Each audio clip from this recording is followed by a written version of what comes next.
Okay, so that's very important. You have to make sure that the puppy get that colostrum. Okay, very important for you. The second thing is that, on the other hand, that might pose a problem when you vaccinate the puppies. Okay, and this is what we call the immunity gap. So I'm going to explain that in a few seconds. Yeah, so I think that's it.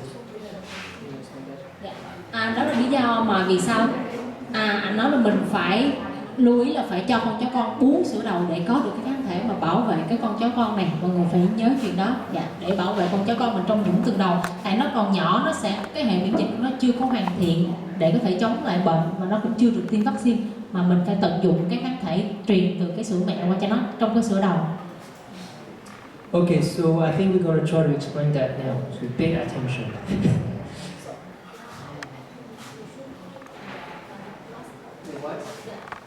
It's very similar to parvovirus, but it's a different virus. Very short course, 5 to 7 days with some few symptoms. Cái bệnh tiếp theo anh nói đó là về cái bệnh coronavirus. Cái bệnh này nó cũng gây viêm dạ dày ruột. Thì cái con trên góc bên phải các bạn thấy mình, đó là cái hình của cái con coronavirus. Nó giống như người ta biết, giống như một cái hình cái vương miện vòng tròn, ở trên nó có mấy cái nhánh ra, nó giống như cái vương miện. Thì cái hình ảnh, cái hình dạng bên ngoài con coronavirus này nó rất giống với lại cái tác nhân gây bệnh con virus khác gây bệnh trên người mà chúng ta biết đó, giống như là bệnh cúm hoặc là bệnh SARS, dịch SARS năm 2008 là gây chết rất là nhiều người. Thì cái hình ảnh giữa con coronavirus và cái con dịch SARS nó cũng giống tương tự vậy. Ở trên chó thì cái coronavirus này nó sẽ gây bệnh chủ yếu là ở trên ruột non. Nó cũng có thể gây bệnh trên phổi nhưng nó không có nghiêm trọng như ở trên ruột non Thì các triệu chứng của nó thì cũng giống như bệnh do bạc vô, là con chó cũng bị ói, cũng bị tiêu chảy, nó ủ rũ và phân của nó có lượng máu và chất nhầy. Và về việc sốt thì là cái mức độ sốt của nó thỉnh thoảng nó sốt không có sốt cao. Thì cái con coronavirus này nó sẽ làm hoại tử đi cái phần mà vi dung mao, cái đầu vi dung mao ruột. Lúc nãy cái hình anh có chiếu cho mình xem là thay nó phải cái vi dung mao nó phải cao vậy, nhưng mà nó bị cuồn xuống vậy rồi, nó bào mòn cái ruột mình luôn Okay, so this is very bad. So this is how it looks like. This intestinal is not normal. It's very inflamed. Okay, so that doesn't look like this. That's very bloody as well. There's a lot of blood here. So, and it's inflamed. So that doesn't look normal. And this is the coronavirus here. Đây là cái hình ảnh mà cái ruột của con chó bị corona. Mình thấy là cái ruột của nó bị sưng to lên nó đỏ, nó viêm, và khi mà mình mổ ở trong cái bề mặt ruột thì mình thấy nó bị xuất huyết bề mặt ruột. Okay, so I'm going to skip that. The most important thing is that parvovirus and coronavirus is it's the mix that actually caused the problem. Coronavirus alone, sometimes, it's very minimal clinical signs. Parvovirus alone as well, you have some significant clinical signs, but they can recover. But it's when you have both together, coronavirus and parvovirus, that the signs are really severe. You lose a lot of dogs, so that's 90% of them that died, and only 10% can recover. So this is the co-infection that is the problem.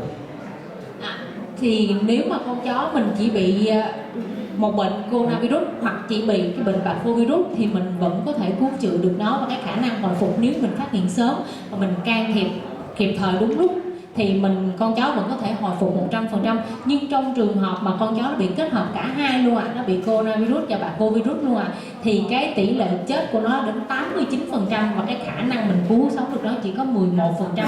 Cái triệu chứng, cái dấu hiệu bên ngoài của nó rất là nghiêm trọng. Alright, so only things to do again, there's no treatment for coronavirus, so you have to prevent against it. So now I'm going to talk about the vaccination. Vaccination is key. They are very effective, okay?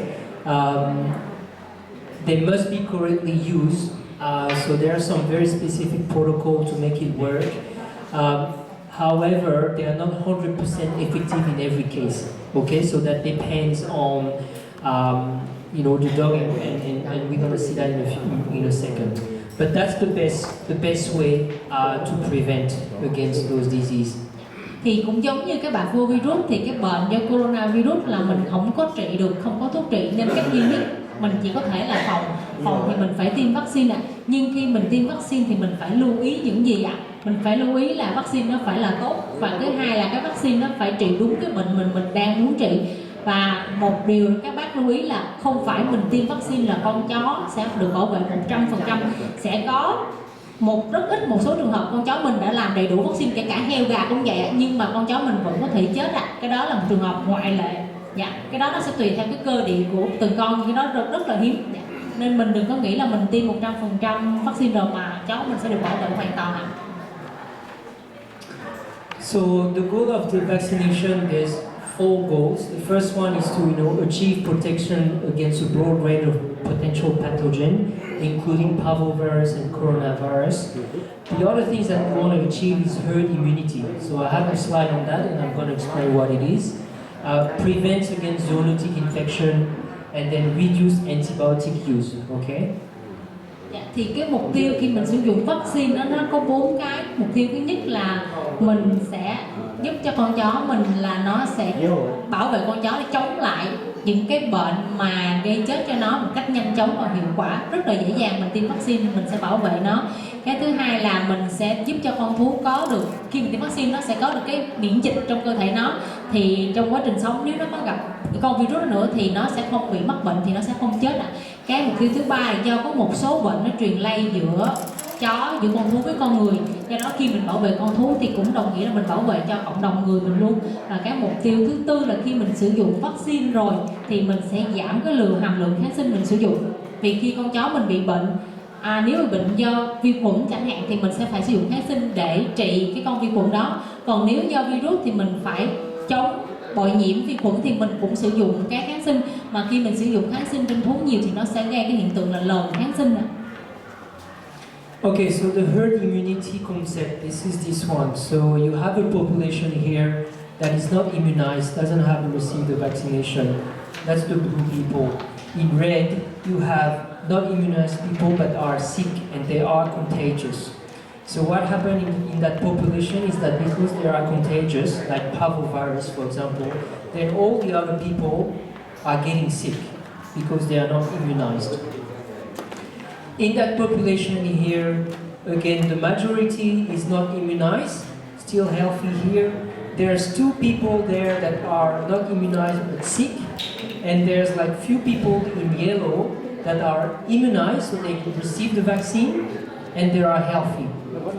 But because, you know, the majority are not vaccinated, then you still have a lot of people that end up being sick, okay, and sick, and they are not immunized. And then finally, and this is what we want to reach, this is our goal here.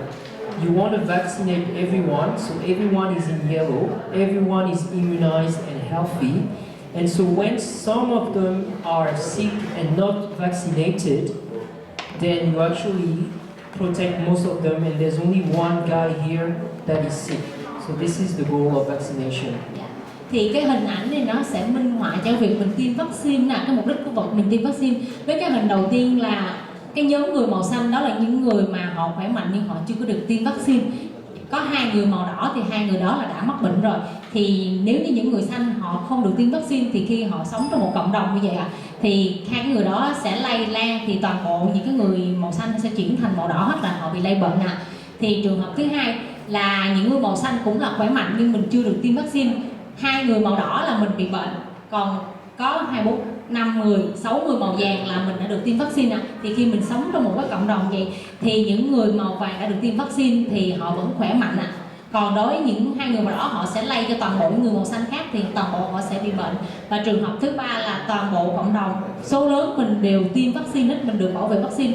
Chỉ có 4 người mình chưa tiêm vaccine và 2 người đã bị bệnh. Thì khi mình sống chung vậy luôn thì những người đã tiêm vaccine thì họ hoàn toàn được bảo vệ. Và những người mà chưa tiêm vaccine thì họ có thể bị lây bệnh bởi cái người màu đỏ. Thì tương tự mình nuôi chó trong một đàn thì nó cũng giống như vậy thôi Mình phải tiêm vaccine để bảo vệ cho cả đàn của mình luôn, chứ nếu một con bị bệnh, những con kia không được tiêm, mình sẽ lây cho cả đàn luôn, mình sẽ thiệt hại rất là lớn.